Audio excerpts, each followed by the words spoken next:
इस कार्यक्रम के पुण्यार्चक हैं श्रीमान महावीर प्रसाद जी जैन सेठी, श्रीमती शकुंतला जी जैन सेठी, कोटा राजस्थान, खातौली वाली।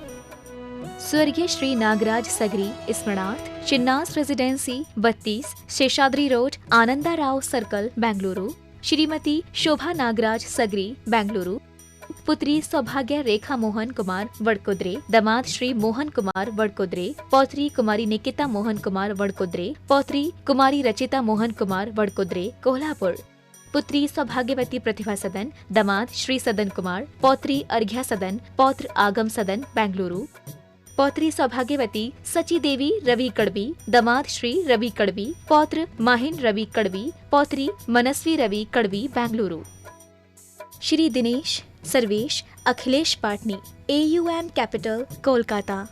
श्रीमती चंदा कोठारी के 75वें जन्मदिन के उपलक्ष्य में श्री केवल चंद कोठारी की ओर से श्री केवल चंद कोठारी, श्रीमती चंदा कोठारी, पुत्र एवं पुत्रवधू श्री राजू श्रीमती नीलू कोठारी, भाद्रवधू भतीजा एवं वधू, भांजा एवं वधू, नाती प्रांजल जैन, नाती नथ दामाद, पुत्री एवं दामाद,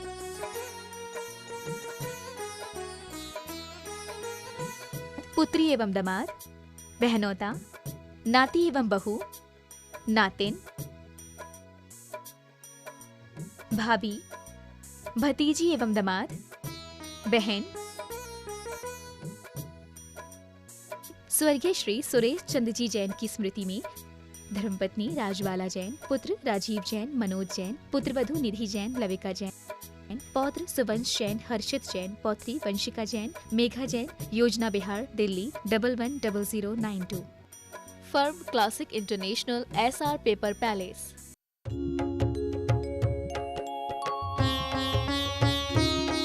शंका समाधान।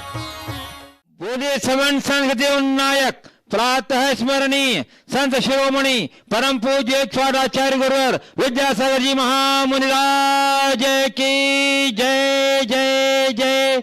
बोलिए गुणायतन प्रणेता, शंका समाधान प्रवर्तक, भावना योग प्रवर्तक, प्रखर वक्ता, परम पूज्य 108 मुनिवर श्री प्रमाण सागर जी मुनिराज की जय जय जय। बोलिए परम पूज्य 108 मुनिवर श्री हर सागर जी मुनिराज की जय जय जय।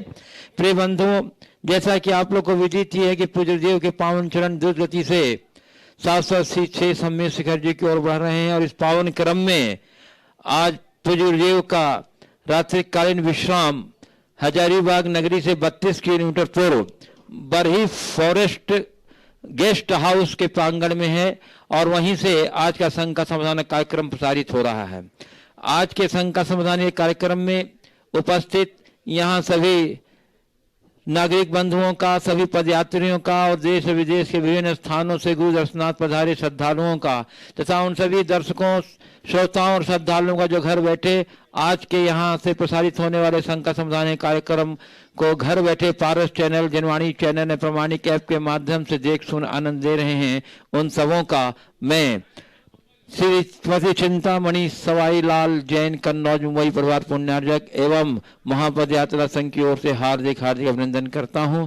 मैं आपको ले चलूं संघ का समाधान की ओर। इसके पूर्व हम लोग सभी मिलकर पूज्य के चरण कमलों त्रिबार नमोस्तु निवेदित करते हुए उनके मंगल में आशीर्वाद से अपने को अभिषेक कर कृतार्थ करेंगे। तो चलिए हाथ जोड़िए, मस्तक झुकाइए और बोलिए मेरे साथ, नमो सूर्यदेव, नमो सूर्यदेव, नमो सूर्यदेव।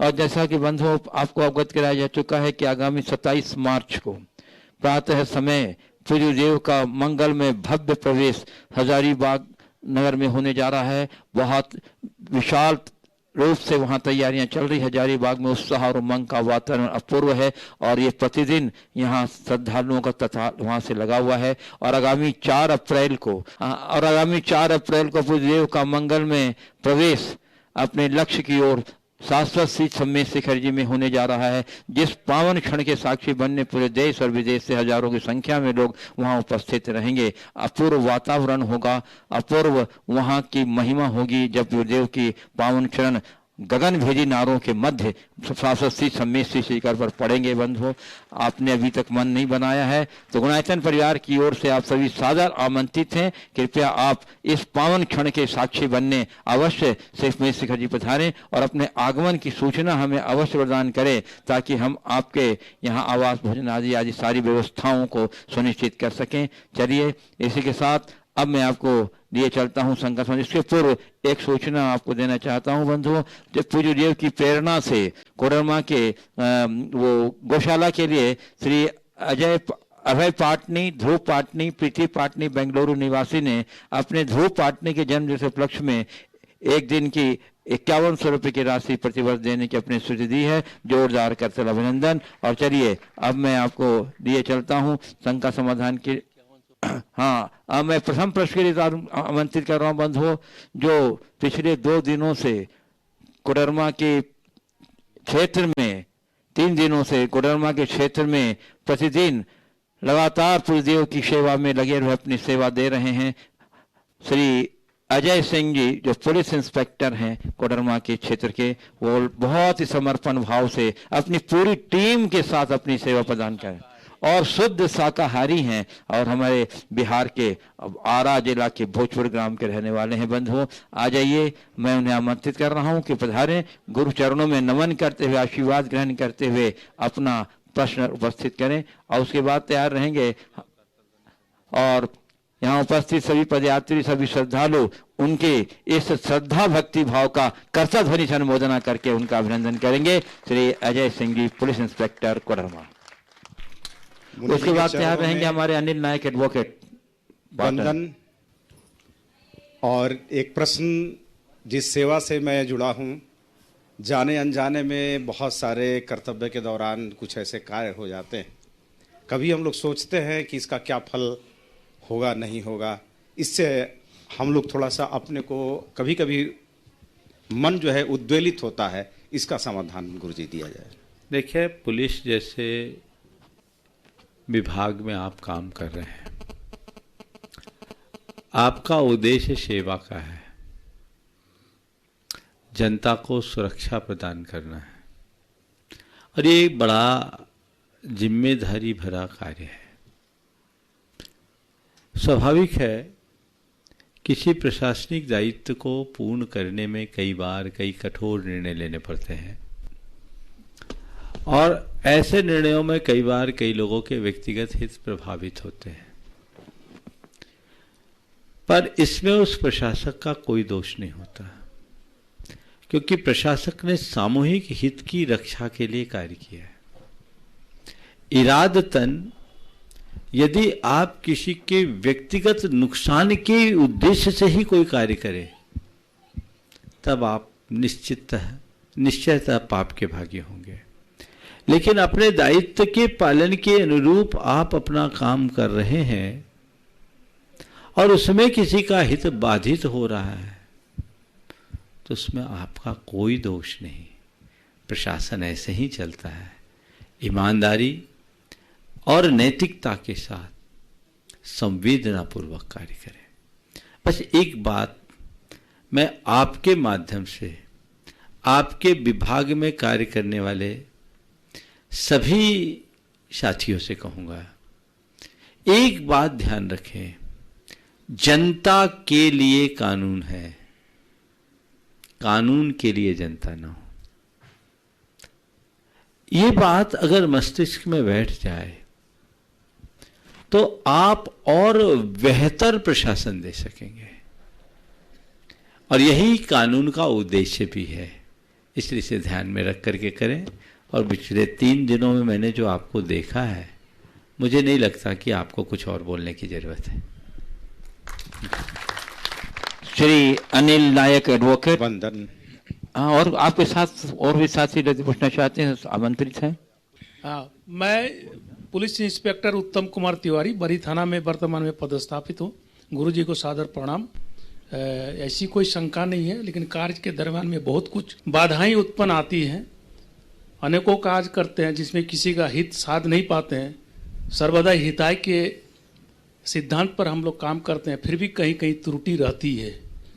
स्वभाव तो ये त्रुटि हो जाती है, इस शंका का सर निपटारा किया जाए। बिल्कुल, आपने जो बात कही है सिंह जी की बात से मिलती जुलती बात है। कोई चूक होना और जानबूझकर चूक करना, इसमें बड़ा अंतर है। हमारे किसी निर्णय से किसी का हित बाधित हो, ये एक निर्णय का हिस्सा होगा, लेकिन हम जानबूझ करके किसी के हित को बाधित करने का निर्णय करें तो ये पाप का हिस्सा है। हमें ये ध्यान रखना है हम अपने कार्य को पूरी ईमानदारी और संवेदनशीलता के साथ संपन्न करें। हर अच्छे अधिकारी की यही एक विशेषता होती है, और अगर आप इस तरीके से अपना कार्य करेंगे तो कहीं आपको किसी भी प्रकार की कठिनाई का अनुभव नहीं होगा। हमें एक बात और कहता हूँ, एक प्रोफेशन रिलेटेड धर्म होता है, समझ गए? धर्म का स्वरूप बहुत व्यापक है। तो आप जैसे सार्वजनिक क्षेत्र में काम करने वाले लोगों के लिए सबसे बड़ा धर्म अपने प्रोफेशन के धर्म को निभाना है। जो आपने शपथ ली, जो आपका संकल्प है और जो दायित्व आपके कंधों पर है, आपकी पहली प्राथमिकता उसे पूर्ण करने की होनी चाहिए। हाँ, ये आपकी व्यक्तिगत कुशलता है कि हम अपने कर्तव्य और दायित्व का पालन करते हुए भी औरों के हितों की कितनी रक्षा कर सके। कदाचित हम किसी के हितों की पूर्ति न कर सकें तो जानबूझकर हम किसी के हितों में बाधक न बने, बस ये मंत्र लेकर के चलें, कहीं कठिनाई नहीं होगी। धन्यवाद। श्री अनिल नायक जी के एडवोकेट पाटन कोनी, जो पदयात्रा में लगातार अपना योगदान दे रहे हैं। उनके साथ विजय कुमार कुमारी, धनपाल जैन आगरा, राजीव जैन ललितपुर, उत्तम चंद जैन गढ़ा जबलपुर सब खड़े हो जाएंगे, और उसके बाद तैयार रहेंगे सिद्ध दीपेंद्र जैन सतना। महाराज जी, मेरे परिवार का एवं दिगंबर जैन आश्रय क्षेत्र कौनी जी कुंडलगिरी पाटन का पदाधिकारियों का सत सत कोटि कोटि नमस्कार, नमोस्तु नमोस्तु। महाराज जी, अपनी पीड़ा पर आंसू बहाना वेदना है, अपनी पीड़ा पर आंसू बहाना वेदना है, परंतु दूसरों की पीड़ा पर आंसू बहाना संवेदना है।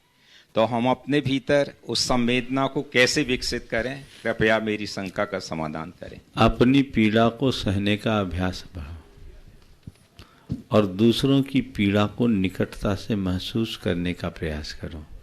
वेदना संवेदना में बदल जाएगी। नमोस्तु नमोस्तु। श्री सिद्ध दीपेंद्र जैन सतना, और उसके बाद तैयार रहेंगे श्री धनपाल जैन आगरा। दोनों महाराज जी के चरणों में मेरे परिवार एवं पूरे समाज की ओर से बारंबार नमोस्तु नमोस्तु नमोस्तु। महाराज जी, आप हमेशा कहते हैं कि पॉजिटिव थिंकिंग रखिए, हमेशा पॉजिटिव थिंकिंग रखिए, लेकिन महाराज जी हमेशा पॉजिटिव हो ये तो संभव नहीं है। कभी कभी पॉजिटिव थिंकिंग के बाद भी नेगेटिव रिजल्ट्स आते हैं, तो लोगों को एकदम धक्का लग जाता है, लोग अपने आप को संभाल नहीं पाते हैं। तो महाराज जी, जब पॉजिटिव थिंकिंग के बाद भी नेगेटिव रिजल्ट आए तो हम अपने आप को महाराज जी कैसे संभालें उस स्थिति में? देखो, पॉजिटिव थिंकिंग के बाद भी नेगेटिव रिजल्ट आए तो उसको भी पॉजिटिव रूप में देखो, तो नेगेटिव भी पॉजिटिव दिखने लगेगा। समझ गए?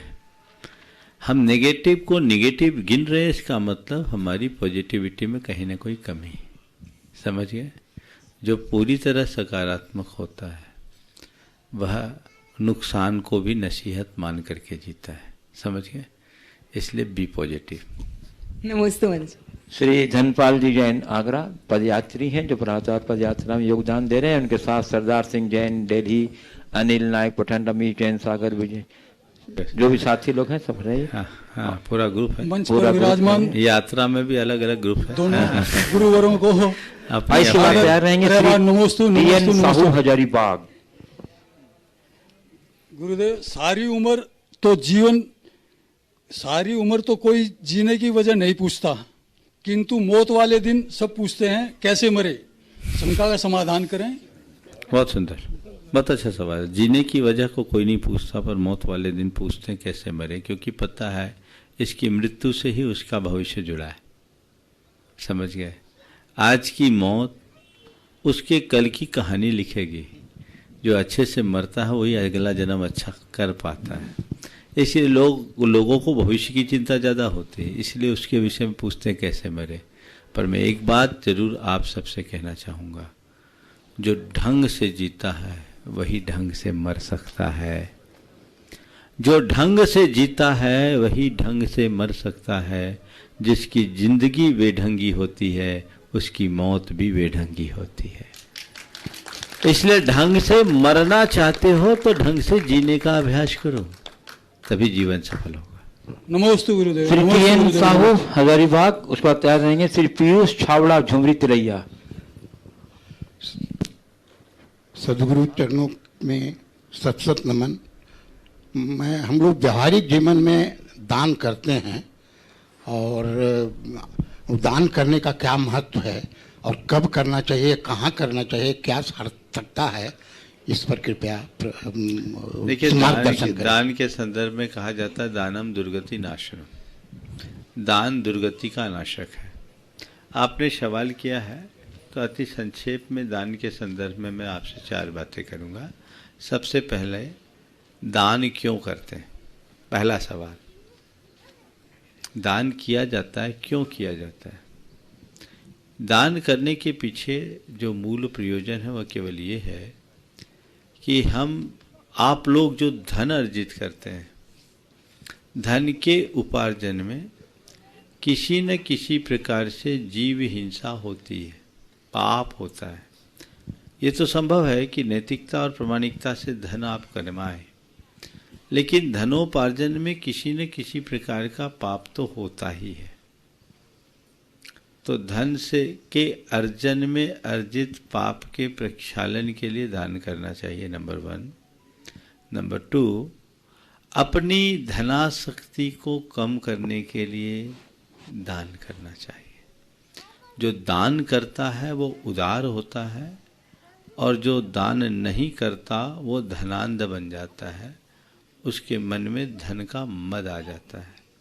तो अपने अंदर की आसक्ति को मिटाने के लिए, उदारता को बढ़ाने के लिए, अन्य प्राणियों के प्रति अपनी संवेदना को जगाने के लिए, अपने पापों के प्रक्षालन के लिए दान करना चाहिए। दान का यही उद्देश्य है और उदार भाव से दान करना चाहिए। आपने पूछा है दान कहाँ करना चाहिए, है ना?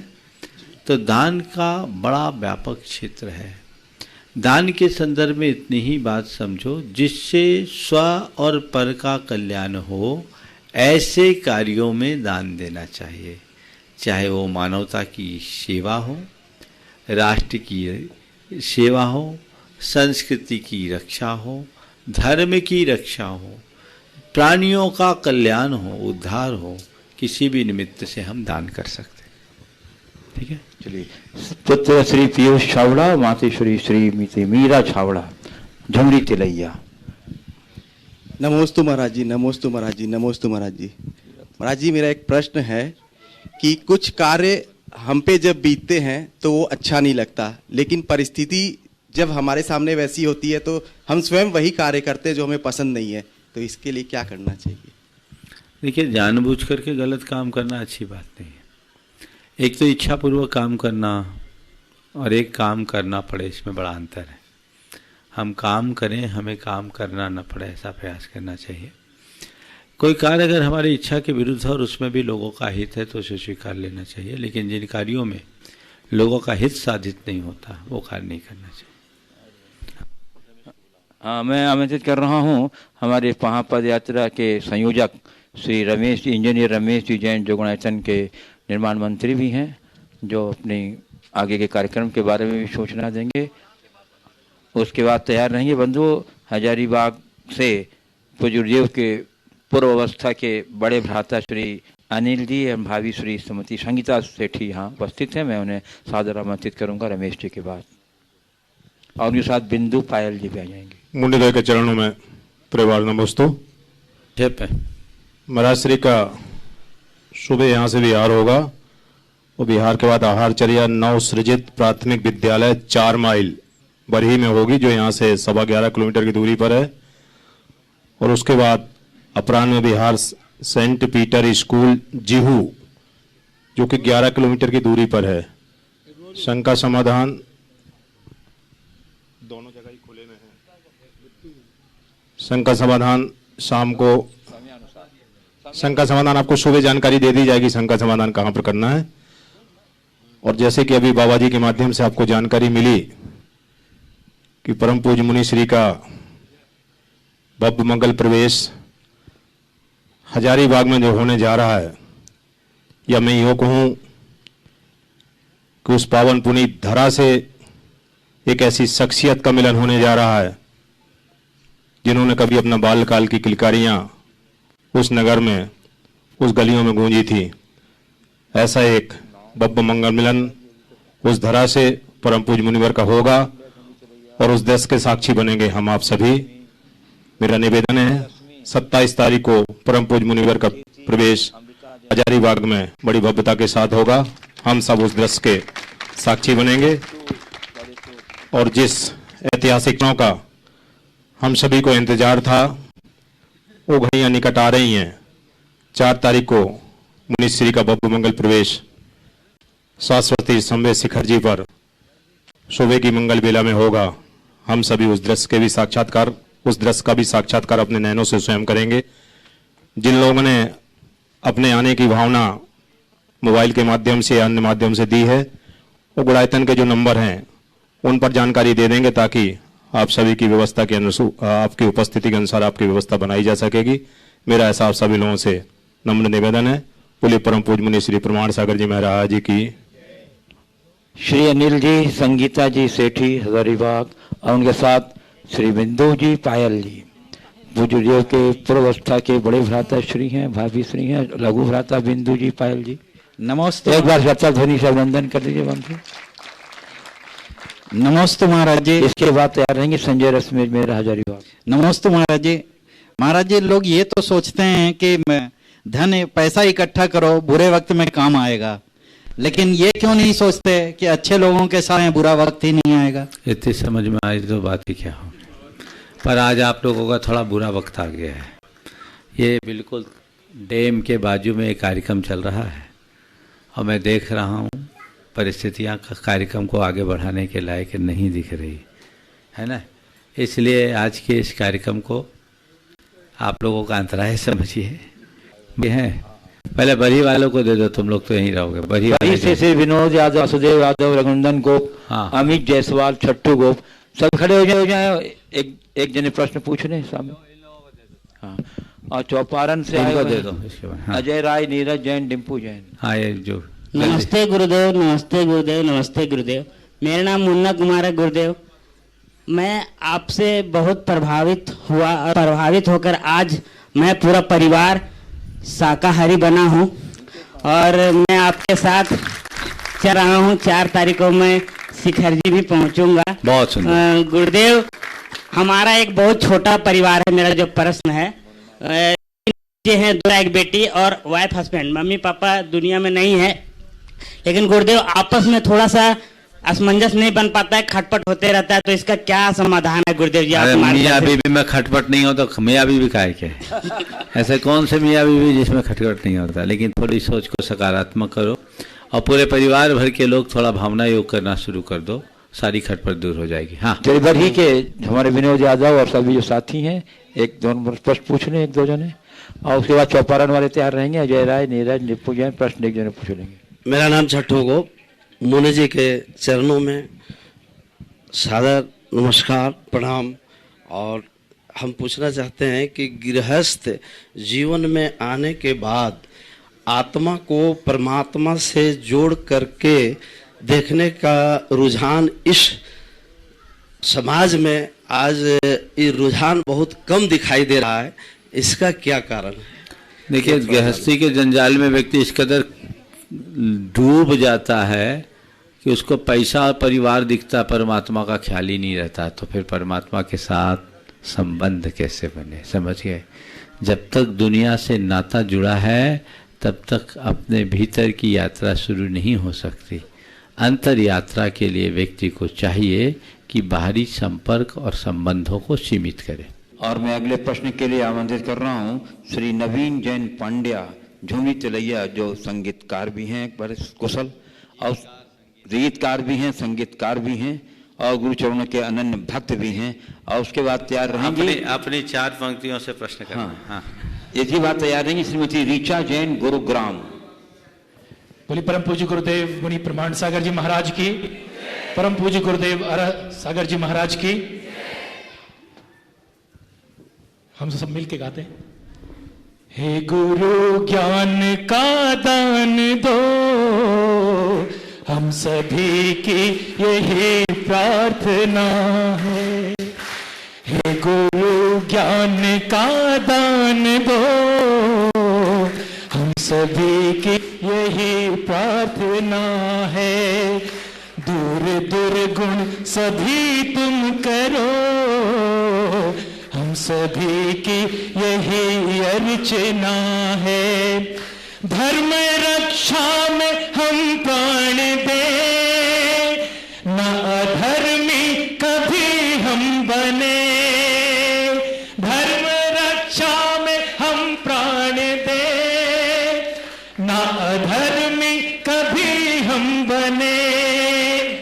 झूठे वैभव को हम त्याग कर, सर्वदा सत्य राही बने। झूठे वैभव को हम त्याग कर, सत्य राही बने। तेरे पीछे ही चलते रहे, हम सभी की यही भावना है। हे गुरु ज्ञान का दान दो, हम सभी की यही वंदना है। हाँ बोलो। महाराज श्री, एक व्यक्तिगत प्रश्न है। मैं भजन संध्या और विधान आदि के कार्यों में बाहर जाता हूँ, तो मुझे जो धनराशि दी जाती है वो निर्माल्य है। मुझे बहुत शंका है कि मुझे वो लेना चाहिए या मुझे मार्गदर्शन दें महाराज श्री। देखिए, धार्मिक आयोजनों में धर्म प्रभावना के निमित्त अनेक कार्य किए जाते हैं और धर्म प्रभावना से संबद्ध कार्यक्रम सब व्यय साध्य होते हैं।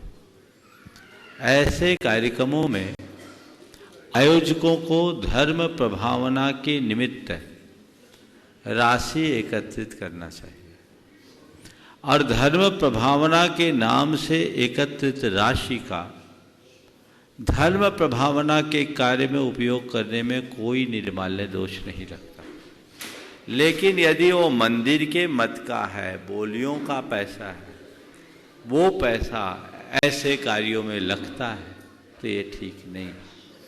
मैंने अनेक बार अपने शंका समाधान में ही कहा है कि मंदिरों में भी एक गुल्लक धर्म प्रभावना या प्रबंध मत के नाम होना चाहिए। दूसरा दान पात्र, धर्म प्रभावना के मद का पैसा आप मंदिर में लगाओ, कोई दोष नहीं, लेकिन मंदिर का पैसा आप अपने दूसरे कार्यों में लगाएंगे तो ये दोषप्रद है। इसलिए हर मंदिर की समिति को एक व्यवस्था करनी चाहिए और आप लोगों को भी दान देते समय गुल्लक में जो दान देते, भगवान की पूजा अर्चा में कम खर्च होता है, प्रबंध और प्रभावना में ज़्यादा। इसलिए प्रबंध और प्रभावना मद में ज़्यादा धन दीजिए जिससे विस्तार हो, क्योंकि इस तरह के कार्यक्रमों से धर्म की प्रभावना होती है, लोगों को लाभ मिलता है और जो आपको समय दे रहा है तो आपको उसको उस तरीके का योगदान तो देना ही चाहिए। इसको वित्त पोषण कहते हैं। तो उसकी ऐसी व्यवस्था हो जाए तो कोई दोष नहीं लगता। और ये हर बड़े आयोजन हो या छोटे आयोजन, उसमें सुनिश्चित करना चाहिए। पंचकलानक आदि होते हैं, विधान आदि होते हैं, कई जगह लोग भोजन के लिए अलग से फंड एकत्रित कर लेते हैं, कई जगह लोग उसी फंड से दे देते हैं। ये ठीक नहीं। आप प्रभावना के निमित्त धन संग्रहित करें, उसका कोई भी उपयोग कर ले, समझ गए। इसी तरह चातुर्मास वगैरह होता है, कलश आदि की स्थापना होती है, वो सब प्रभावना के मद है, धर्म प्रभावना के मद है। गुरुओं के सानिध्य में भगवान की पूजा अभिषेक आदि के निमित्त को छोड़कर अन्य निमित्तों से जो धन संग्रहित किया जाता है वो प्रभावना के निमित्त किया जाता है। और स्पष्ट बोल करके करना चाहिए कि ये सारी राशि धर्म प्रभावना के लिए है, बच जाने के बाद हम उसे मंदिर या जिस उद्देश्य के लिए समर्पित है उसमें समर्पित कर देंगे, तो कोई दोष नहीं। बहुत बहुत धन्यवाद महाराज। श्रीमती धन्य हो गया। ऋचा जैन गुरुग्राम, और उसके बाद तैयार रहेंगे श्री पप्पू मीरा छावड़ा, ग्रांटन ट्रस्टी, झुमरी तिलैया। गुरुवर के चरणों में मेरा सादर नमोस्तु। मैं ऋचा जैन गुरुग्राम से। मेरा प्रश्न है गुरुवर कि उपवास में 4 प्रकार के आहार का हम त्याग करते हैं, पर हवा और धूप भी एक आहार के समान है, क्योंकि वो भी हमारे शरीर को बचाता है। तो हमारा उपवास कैसा होना चाहिए, उसका सम्यक स्वरूप कैसा होना चाहिए और उसकी उपयोगिता क्या है? हवा, धूप, श्वास, फिर तो नाक बंद करके बैठ जाओ। ऐसा नहीं है। मनुष्यों का आहार कवलाहार है। कौन सा आहार है? कवला आहार। कवल आहार यानी जो हम ग्रास बना कर लेते हैं, उसमें अन्न, पान, स्वाद्य और खाद्य। अन्न में जितने भी दाल, भात, सब्जी, रोटी है। पान में सभी प्रकार के पीने योग्य है। स्वाद यानी जितने भी स्वादवर्धक चटनी वगैरह है, रबड़ी वगैरह है। और खाद्य यानी जितने भी प्रकार के मिष्टान हैं। बस ये 4 प्रकार के आहार में हम इनका ही त्याग करते हैं। और उपवास इन्हीं चतुराहार का है। चतुराहार विसर्जनम उपवास। इसी का त्याग किया जाता है और इसी के आधार पर उपवास लिया जाता है। और यही शक्य भी है।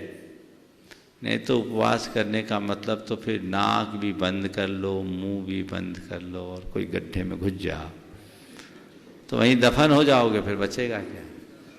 ऐसा नहीं है, समझ गया? इसी प्रकार कई लोग ये कह देते कि उपवास में तेल लगा रहे तो भी वो आहार हो गया। गलत बात। तेल आहार नहीं है। तेल एक प्रकार की सेवा है, वही उपचार है।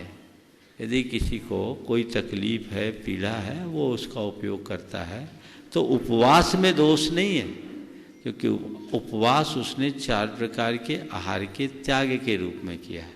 इसलिए ऐसे देखना चाहिए। नमोस्तु महाराज जी, नमोस्तु महाराज जी, नमोस्तु महाराज जी। मेरा प्रश्न है कि अच्छी शिक्षा और अच्छे संस्कार में क्या अंतर है? क्या बोला? अच्छी शिक्षा और अच्छी शिक्षा और अच्छे संस्कार में क्या अंतर है? अच्छी शिक्षा और अच्छे संस्कार में क्या अंतर है? देखो, शिक्षा किसको बोलते हैं? शिक्षा का मतलब वो नहीं है जो हम लर्न करते हैं, जो पढ़ते हैं। पढ़ने का नाम शिक्षा नहीं है, सीखने का नाम शिक्षा है। समझ गए? जिससे जीवन के लिए कोई सीख मिले, यानी सबक मिले, कोई लेसन मिले, वही सच्ची शिक्षा है। और ये शिक्षा जब मिलेगी तो संस्कार अपने आप मिलेंगे। समझ गए? चलो। नमोस्तु गुरुवर। मेरा प्रश्न ये है कि दया धर्म का मूल है, ये हमारे धर्म में कहा गया महाराज। तो हमारी गौशाला जो है यहाँ पे पिछले 60 वर्षों से चल रही है। आपके चरण भी वहाँ पड़ चुके हैं।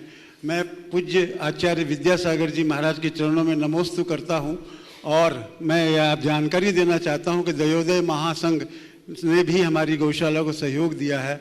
लेकिन महाराज श्री, अभी हमारी गौशाला में 300 गायें हैं जो कत्ल खाने से बचा के रखी हुई हैं, जिनकी रक्षा हम कर रहे हैं। महाराज श्री, आपके चरण जहाँ जहाँ पड़ रहे हैं वहाँ की गौशालाओं में बहुत उन्नति हो रही है और वहाँ की गौशालाओं में गौ माताओं की रक्षा बहुत अच्छे ढंग से हो रही है। मेरा ये प्रश्न है कि दया धर्म का मूल है, तो जैन समाज जो हमारी है झुमरी तिलैया की, वो गौशालाओं में सहयोग करती है, लेकिन फिर भी अभी सहयोग की बहुत आवश्यकता है महाराज श्री। तो मैं ये चाहता हूँ कि क्या जैन समाज धर्म के मामले में जब इतने आगे हम लोग बढ़ रहे हैं, तो क्या गौशालाओं में सहयोग देना, क्या ये बहुत अच्छी भावना आपने कितनी उचित है और कितना आपने बहुत अच्छी भावना प्रकट की है। चाहिए। आपने बहुत अच्छी भावना प्रकट की है। और यहाँ की गौशाला तो मेरी देखी हुई है। मुझे प्रसन्नता है कि तिलैया की गौशाला सुचारू चल रही है, अच्छे से चल रही है। और ये भी बहुत अच्छी बात है कि झारखंड की 2-3 गौशालाएं देवोदय महासंघ से संबद्ध है, जिसमें आपकी झुमरी तिलैया की भी है। बराबर अनुदान तो आपको मिलता ही होगा। लेकिन एक बात मैं आप सबसे कहूँगा, जीव दया के कार्य को अपने जीवन का अभिन्न अंग बनाना चाहिए। सैकड़ों लोगों के ऐसे अनुभव मेरे पास हैं जो लोग जीव दया के बल से प्राण घातक बीमारी के शिकार होकर के भी बाहर निकले। शास्त्रों में ऐसा उल्लेख है कि जो अभय दान करता है उसकी अपमृत्यु टलती है।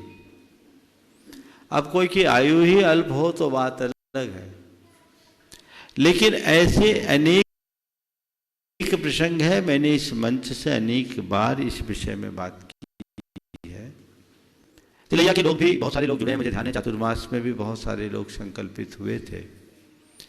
पर मैं कहूँगा कि आप लोग गौशाला से जुड़िए और अपने घर के हर मांगलिक कार्य की शुरुआत गौशाला से कीजिए। कुछ न कुछ राशि निकालिए। अपने बच्चों का जन्मदिन गौशाला में मनाइए। एक दिन का गोग्रास वहाँ दीजिए। जहाँ तक बने वहाँ जाइए, बच्चों के साथ जाइए। गायों को बच्चों के हाथ से चारा खिलवाइए। आपके बच्चों के जीवन का सर्वतोमुखी विकास होगा, परिवार का भाग्योदय होगा। आचार्य वीरसेन महाराज ने धवला में लिखा है, या श्री सा गौ, जो भी संपदा है वह गाय में है। ये बहुत बड़ी बात है, इसको अपनाइए।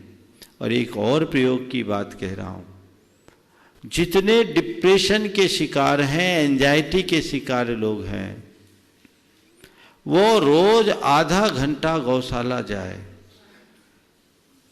और गायों के बीच समय बिताए, गायों को सहलाए, देसी गायों को। 3 महीने में चमत्कार होगा।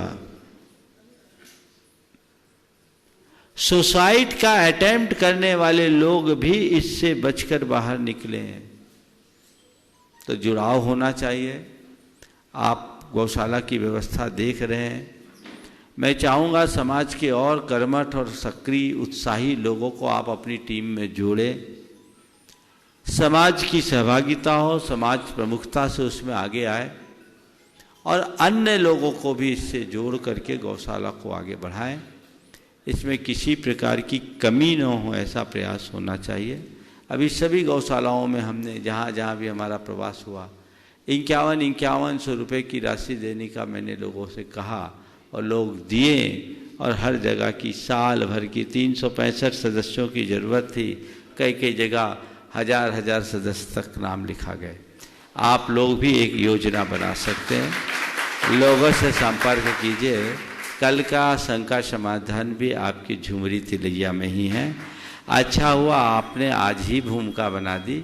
यदि इसकी शुरुआत हो तो इस मंच से सभी के नामों का उल्लेख किया जा सकता है। 5100 रुपये की राशि कोई बड़ी राशि नहीं है। अगर इतना आप करते हैं तो ये भी आपका एक बड़ा योगदान हो सकता है और आपके स्वल्प राशि से अनेक प्राणियों का जीवन बच सकता है। ऐसा प्रयास है। नमस्ते गुरु। नमस्ते बंधु। अब मैं आमंत्रित कर रहा हूँ भोपाल से पधारे यूनाइटेड ट्रस्टी श्री आदेश जैन और अखिलेश जैन परिवार, जो आज के इस विषम परिस्थिति में भी एक आदर्श संयुक्त परिवार के रूप में पूरे देश में जाना जाता है। एक बार जोरदार करते अभिनंदन कर लीजिए बंधु। ये पूरा परिवार जो स्वयं बताएंगे,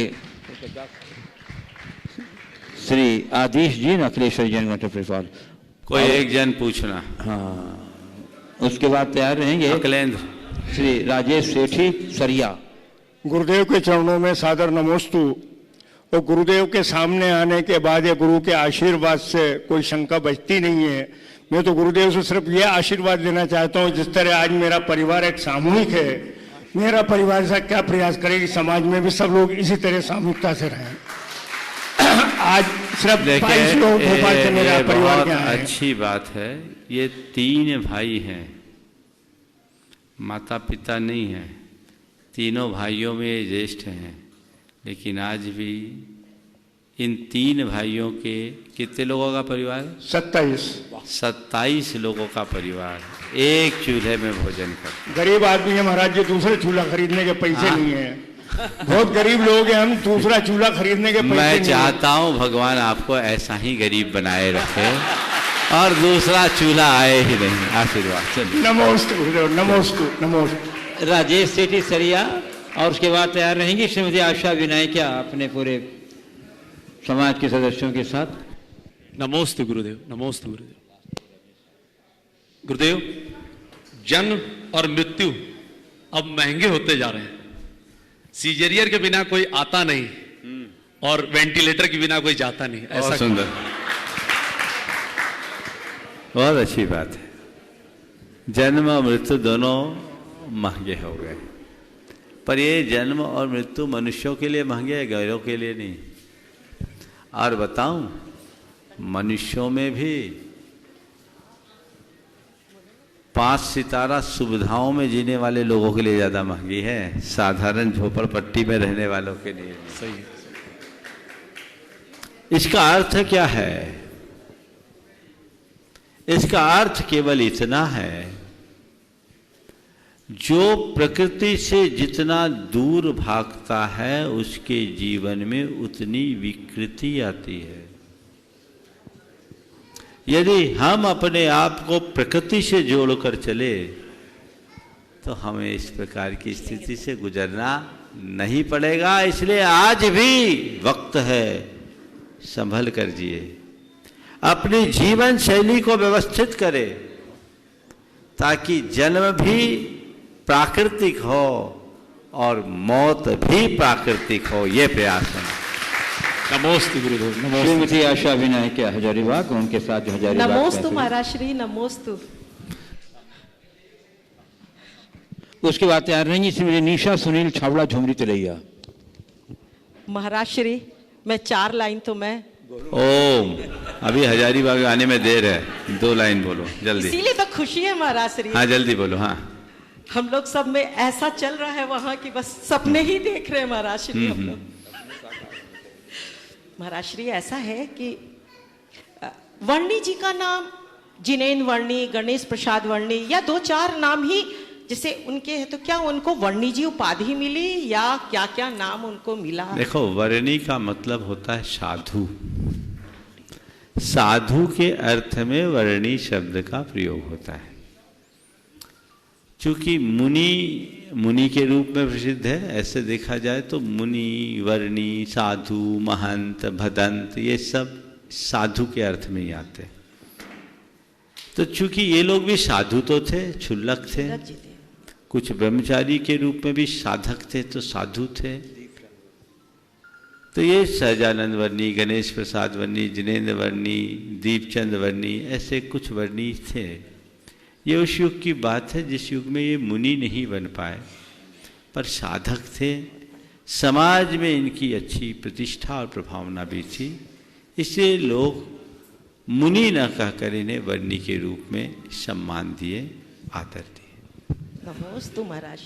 ओके, श्रीमती आशा सुबोध गंगवाल झुमरी तिलैया। उसके बाद तैयार रहेंगी श्रीमती किरण सेठी झुमरी तिलैया। नमोस्तु गुरु, नमोस्तु गुरु, नमोस्तु गुरु। महाराज श्री, मेरा प्रश्न ये है कि सबसे बात करने के तरीके अलग अलग हैं। जैसे गुरुवर से हम मस्तक झुकाकर बात करते हैं, दोस्तों से हंसी मजाक करके, पिता से आदर से और भगवान के सामने हाथ जोड़कर, लेकिन पत्नी से बात करने के तरीके की खोज अभी तक नहीं हो पाई है महाराज श्री, कोरोना वैक्सीन की तरह। वो मुझे तो हाँ, सारे घर का दामोदर उसी पे जिसमें रहता है। मैं समझ में आज मुझे समझ में एक ही बात आ रही है कि पत्नी का व्यक्तित्व इतना गूढ़ है कि आज तक पति लोग बात करने का तरीका ही नहीं खोज पाए। क्यों सुबोध, ऐसे ही बात है ना? महाराज जी कुछ तो तरीका बताइए। अब मैं क्या बताऊं, जो एक्सपीरियंस ही नहीं है, मैं तरीका क्या बताऊं? इन लोगों से पूछो, ये जिंदगी में अभी तक नहीं खोज पाए तो मैं क्या बताऊंगा। इसीलिए महाराज जी आपके शरण में आए थे। बहुत बढ़िया, चलो। श्रीमती किरण सेठी झुमरी तिलैया और सेवा तैयार रहेंगे नमोस्तु महाराज जी। हमारे नमोस्तु पद यात्रियों की तरफ से श्री शरद रश्मि सराव की कटनी।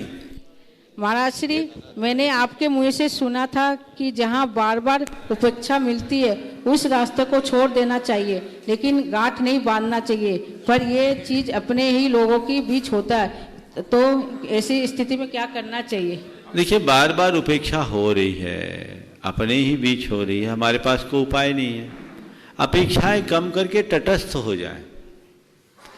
कोई उपेक्षा करे ये उसका अपना दृष्टिकोण है, पर हम अपने आप को उपेक्षित महसूस न करें, ये हमारा पुरुषार्थ है। मेरे हाथ में ये नहीं कि कोई मेरी उपेक्षा न करे, पर मेरे हाथ में ये तो जरूर है कि कोई मेरी कितनी भी उपेक्षा क्यों न करे, मैं अपने आप को उपेक्षित महसूस न करूं। अपना भी बार बार लग रहा उपेक्षित कर रहा है, तो हम अपनी अपेक्षा को खत्म करें ना। हम उसको नहीं बदल सकते, अपने आप को बदल सकते हैं। समझ ले कि ये तो ऐसा करेगा ही, इसको दिमाग में ही न रखें, तो हमारे लिए कभी तकलीफ नहीं होगी। नमस्ते महाराज। श्री शरद रश्मि सराव की कटनी यूनाइटेड ट्रस्टी, जो लगातार पद यात्रा में भी अपना बहुत सक्रियता से योगदान दे रहे हैं। एक बार जो कर्तव्य ध्वनि से हमारे मान कर दीजिए। और सेवा तैयार रहेंगे संजय शिल्पा ठोलिया झुमरी तिलैया। नमोस्तु गुरु जी, पद विहार में बरोबर मैं चल रहा हूँ आपके साथ। 7 दिन में आपके आशीर्वाद से कुछ लोग इस पद विहार में छल कपट झूठ की बातों का सहारा लेके अपनी, कुछ लोग इस पद विहार में झूठ कपट का सहारा लेके अपनी व्याख्यान को बढ़ चढ़ के करते हैं, यहाँ तक कि गुरु चरणों तक भी बोल सकते हैं। तो गुरु जी, उनको किस प्रकार के पाप का बंध होगा? अरे बाबा, ये तो तुम लोगों के स्वभाव में झूठ कपट छोड़ दो। अब क्यों नहीं खड़े हो रहे? ओम शांति। झूठ कपट छल फरेब तो तुम लोगों में कूट कूट के भरा हुआ है। और अब तुमने पूछा है कि किस पाप का बंध होगा। इतनी समझ मन में आ जाए ना तो ये पैदा ही ना हो। समझ गए? हालांकि हमें हर व्यक्ति के साथ व्यवहार करते समय शब्दों की जगह अभिप्राय को पकड़ना चाहिए। शब्द पकड़ने का परिणाम उल्टा होता है, अभिप्राय पकड़ने का परिणाम सही होता है। समझ गए? अब तुम लोग तो कई जगह झूठ बोलते हो, चौके में तो रोज वचन शुद्धि बोलते हो और झूठ का पुलिंदा खुलता है। बोलो, खुलता है कि नहीं खुलता? सबसे ज्यादा होता है। अगर मैं तुम्हारे शब्दों को पकड़ूं तो मेरे साथ घट जाएगी, हाल लेना ही मुश्किल हो जाए। तो चीजों को वैसे ही समझना चाहिए। चलिए आगे। श्री श्री संजय शिल्पा ठोलिया झुमरी तिलैया से तैयार रहेंगे श्रीमती शकुंतला पहाड़िया झुमरी तिलैया। धार्मिक गूगल योगी प्रमाण सागर जी महाराज के चरणों में मेरा सत नमन। गुरुदेव, आज ये हर घर की समस्या है, या हर घर में कहें कि धर्म पत्नी रियल में महिलाएं व्रत सबसे ज्यादा करती है, और व्रत के दरमियान वो मंदिर से जब घर आती है तो प्रतिदिन की किचकिच उनकी बरकरार रहती है व्रत के दरमियान भी।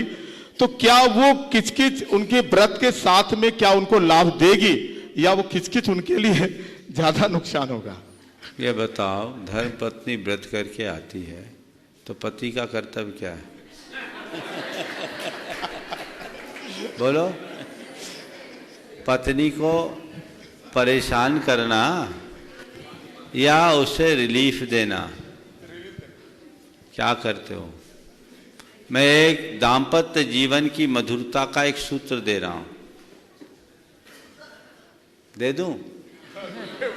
बोलो, दाम्पत्य जीवन में मधुरता का एक सूत्र है, पत्नी यदि उपवास करे तो पति उसकी पालना कराए, अपने हाथ से बनाकर।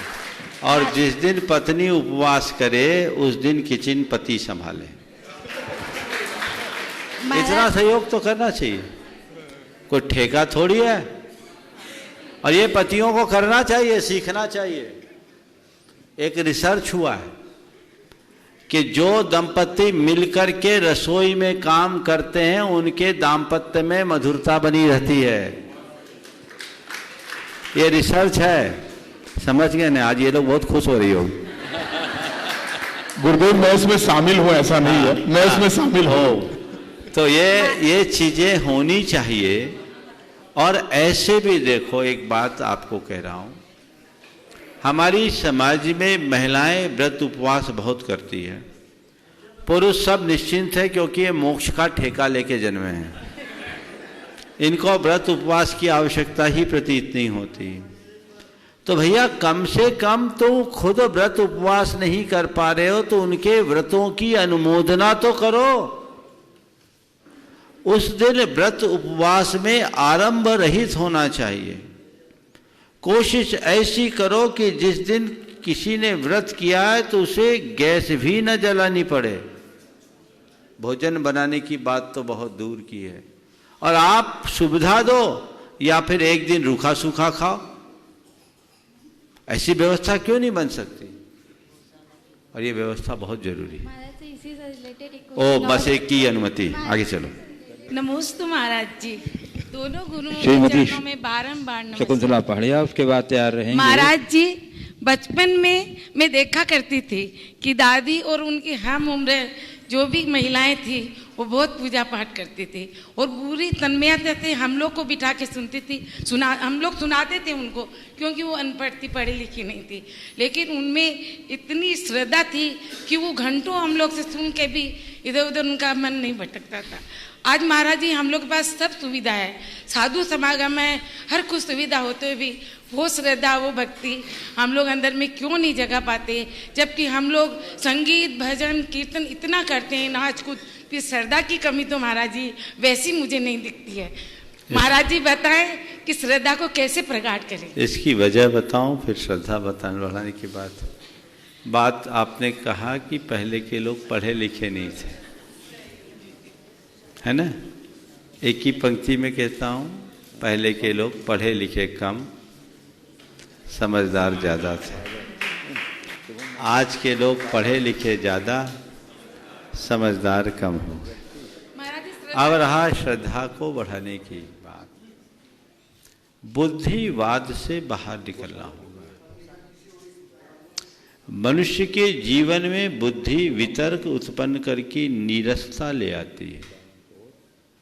बुद्धि के स्थान पर जब तक हम भावना को प्रतिष्ठापित नहीं करते, हृदय में समरसता और सरसता नहीं आ सकती। अगले प्रश्न के लिए मैं आमंत्रित कर रहा हूं गुणायतन ट्रस्टी श्री वीरेंद्र संगीता जी छावला झुमरी तिलैया, और उसके बाद तैयार रहेंगे श्री सुरेश जी झांझरी झुमरी तिलैया। महाराज श्री के चरणों में सादर नमोस्तु। बोलो महाराज जी, मेरा प्रश्न यह है कि डर और भय में क्या अंतर है?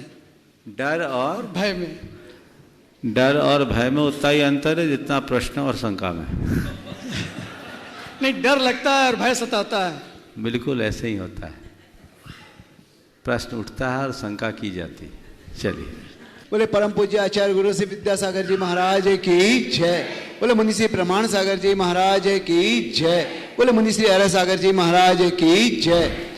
हम लोग का बहुत बड़ा सौभाग्य है कि जिस चरण रज को पाने के लिए हम लालायित हैं, वह चरण रज कल हमारे शहर में आ रहे हैं। और हम यह प्रार्थना करेंगे, अभी तो आपका लक्ष्य कुछ और है, लेकिन इसके बाद जब आपका लक्ष्य पूर्ण हो जाए, लक्ष्य मतलब गुणायतन नहीं, सम्य शिखर पहुंच जाए, उसके बाद एक बड़े कार्यक्रम के लिए झुमरी तिलैया आप अवश्य आएंगे।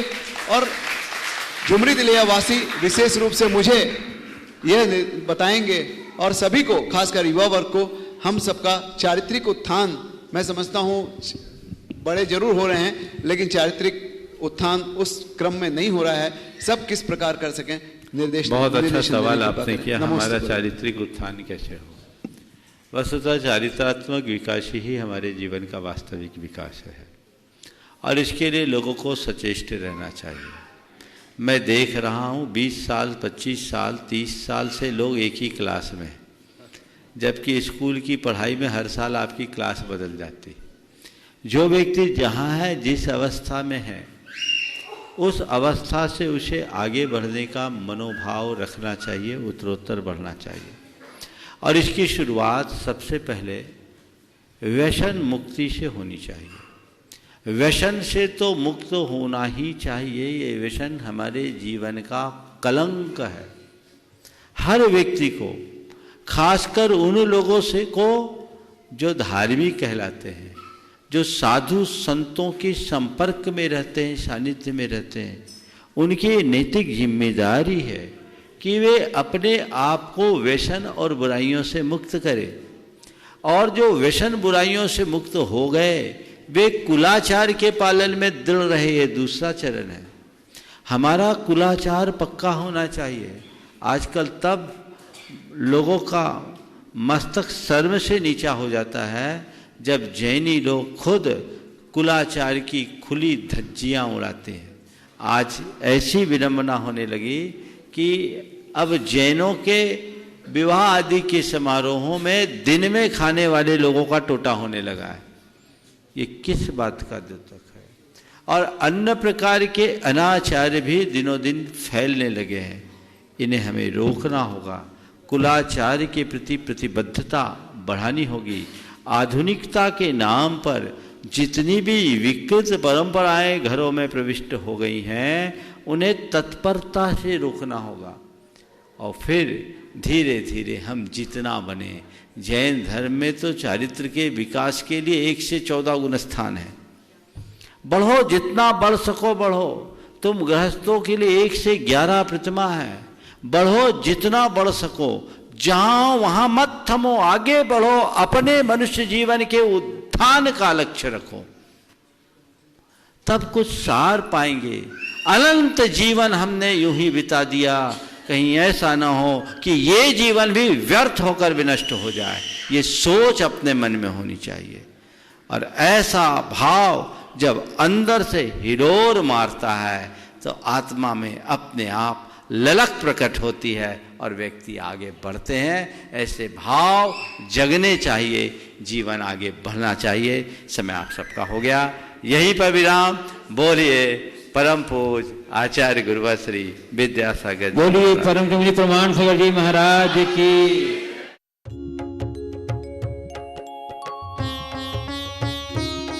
शक का समाधान।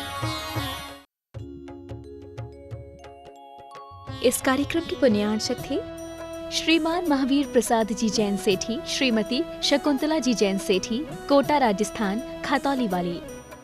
स्वर्गीय श्री नागराज सगरी स्मरणार्थ, Chinnas residency 32, Seshadri road, Ananda Rao circle, Bengaluru. Shrimati Shobha Nagaraj Sagari, Bengaluru. पुत्री सौभाग्य रेखा मोहन कुमार वडकुद्रे, दामाद श्री मोहन कुमार वडकुद्रे, पौत्री कुमारी निकिता मोहन कुमार वडकुद्रे, पौत्री कुमारी रचिता मोहन कुमार वडकुद्रे, कोल्हापुर। पुत्री सौभाग्यवती प्रतिभा सदन, दामाद श्री सदन कुमार, पौत्री अर्घ्या सदन, पौत्र आगम सदन, बेंगलुरु। पौत्री सौभाग्यवती सची देवी रवि कड़बी, दामाद श्री रवि कड़बी, पौत्र माहिन रवि कड़बी, पौत्री मनस्वी रवि कड़बी, बेंगलुरु। Shri Dinesh Sarvesh Akhilesh Patni, AUM capital, Kolkata. श्रीमती चंदा कोठारी के 75वें जन्मदिन के उपलक्ष्य में श्री केवल चंद कोठारी की ओर से श्री केवल चंद कोठारी, श्रीमती चंदा कोठारी, पुत्र एवं पुत्रवधू श्री राजू, श्रीमती नीलू कोठारी, भाद्रवधू, भतीजा एवं वधू, भांजा एवं वधू, नाती प्रांजल जैन, नाती नथ दमाद, पुत्री एवं दमाद,